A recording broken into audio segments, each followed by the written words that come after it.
इस समाचार के प्रायोजक हैं Monika bakery, 2/3 Kranti Kripalani Nagar, Annapurna main road, Maharashtra bank के सामने, इंदौर।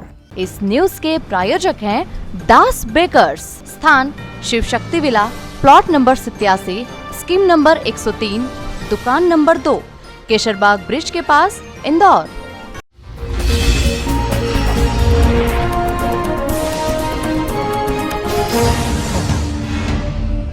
भोपाल के साड़ी व्यापारी शांतनु अग्रवाल को इंस्टाग्राम पर शादी करना महंगा पड़ गया, जहां उन्होंने आरोप लगाया है कि उनकी पत्नी 1,75,00,000 के सोने के गहने लेकर बिना बताए इंदौर आ गई और शांतनु पर विभिन्न धाराओं में केस दर्ज कराए गए। भोपाल के रहने वाले शांतनु अग्रवाल ने इंदौर में आज एक प्रेस वार्ता ली। उनका आरोप है कि इंस्टाग्राम के माध्यम से प्रेम विवाह इंदौर की लड़की से उन्होंने किया था। विवाह के कुछ ही दिनों बाद उनकी पत्नी उनके घर से 1,75,00,000 रुपए के सोने के गहने लेकर मायके इंदौर लौट आई।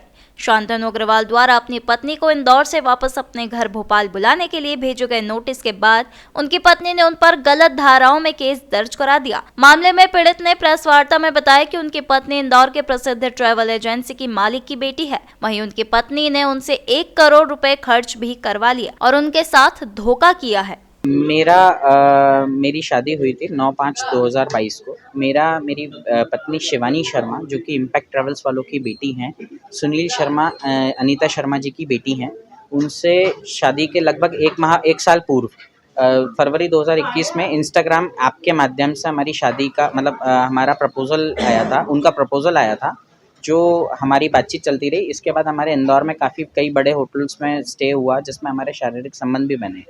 2022 फरवरी में हम लोगों ने निर्णय लिया शादी करने का। तो शादी करने के निर्णय के बाद हमारी 9/5/2022 को शादी तय हुई, जो हमारी शादी उदयपुर होटल रेडिसन ब्लू में हो गई।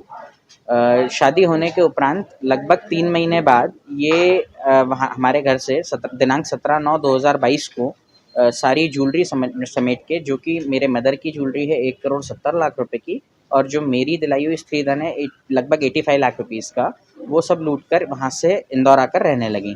7 महीने पृथक रहने के बाद इन्होंने अपने एडवोकेट के माध्यम से, क्योंकि मैं उसको काफ़ी चाहता था, तो मैंने एक धारा 9 का नोटिस लगाया, धारा 9 का परिवाद लगाया था कोर्ट में, भोपाल कोर्ट में, जो आज दिनांक तक लंबित है, दिसंबर 2022 में। जब इनको ये पता चला कि हमने धारा 9 का परिवाद लगाया है, तो इन्होंने अपने वकील के एडवोकेट के माध्यम से, अधिवक्ता के माध्यम से 11/3/2023 को एक नोटिस भेजा। उस नोटिस में कहीं पे भी 377 या 376 का आरोप नहीं था।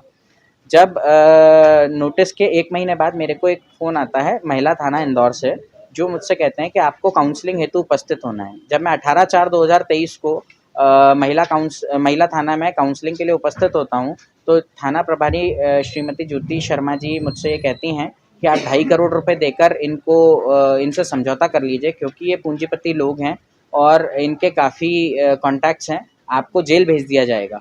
मैंने कहा मैम, मैंने कोई भी गुनाह नहीं किया है, आप एक बार मेरी बात सुन लीजिए। वहाँ पर मेरी कोई बात नहीं सुनी गई। वहाँ मुझसे कहा गया कि इनको उठा के ब्रैक में बंद कर दीजिए। 1 मिनट तक मुझे अनलॉफुल डिटेंशन किया गया। अनलॉफुल डिटेंशन करने के बाद मेरे को छोड़ दिया गया, क्योंकि मेरे से कहा गया कि आप 1 दिन ले लो, सोच के विचार करके बता दो कि 2.5 करोड़ रुपए आप देकर इनसे राजीनामा कर समझौता कर लेते हो या नहीं।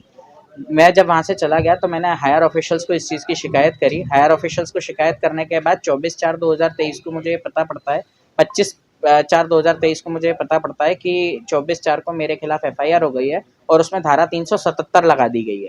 जब हम बेल लेने के लिए डिस्ट्रिक्ट कोर्ट गए, तो डिस्ट्रिक्ट कोर्ट से बेल खारिज हो गई।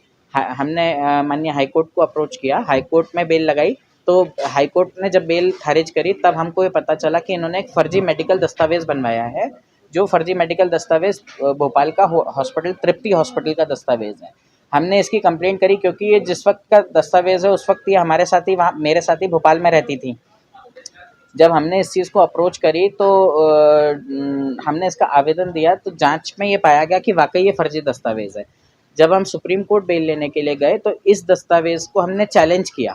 तो पहली बार ना डिस्ट्रिक्ट कोर्ट में दिया गया, ना हाई कोर्ट में दिया गया, ये माननीय सर्वोच्च न्यायालय में पहली बार ये दस्तावेज़ पेश किया, जो कि कूटरचित फर्जी दस्तावेज़ है। इस परिवार का काम सिर्फ ये है कि ये कूटरचित फर्जी दस्तावेज़ बनाते जाते हैं अपने लाभ के लिए और दूसरों को क्षति पहुँचाने के लिए। मेरी आप लोगों से सिर्फ एक ही चीज़ की गुहार है कि मेरा इस चीज़ में मेरे को न्याय चाहिए है। जो चीज़ मैंने नहीं करी ये सिर्फ इसलिए किया गया है क्योंकि हमारा महिलाओं से संबंधित व्यापार है।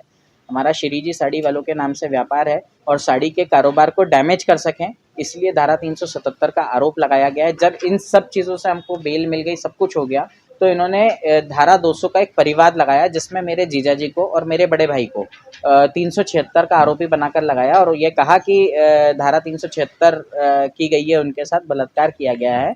तो ऐसे लोगों को जो फर्जी मेडिकल दस्तावेज बनवा लेते हैं और जो क्षति पहुंचाते हैं, इनके खिलाफ कठोर से कठोर कार्रवाई होनी चाहिए।